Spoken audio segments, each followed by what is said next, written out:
Hi అండి, అందరికీ నమస్తే అండి. ఇది వచ్చేసి మనకి రెడ్డిపాలెం అండి. రెడ్డిపాలెంలో ఇళ్ళ మధ్యలోనే 2 ఫ్లాట్స్ అవుతా ఉన్నాయండి. ఈ హౌస్ పక్కనే ఫ్లాట్ ఒకటి ఉంది. అట్లాగే మనకి ఆపోజిట్ వచ్చేసి ఇంకో హౌస్ కన్స్ట్రక్షన్ జరుగుతుంది. దాని పక్కనే ఇంకో ఫ్లాట్ ఉందండి. 200 గజాల్లో ఉందండి. మనకి ఎక్సలెంట్గా ఇటు వచ్చేసి సౌత్ ఫేసింగ్, అట్లాగే ఈ ఫేసింగ్ వచ్చేసి నార్త్ ఫేసింగ్ అండి.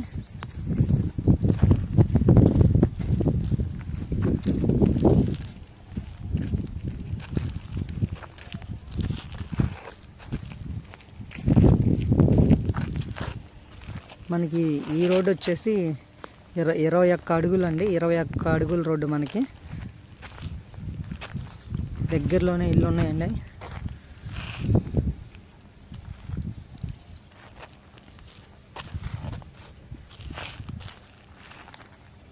½ కిలోమీటర్ లోపే ఉంటుందండి మనకి ఇన్నర్ రింగ్ రోడ్డు కూడా.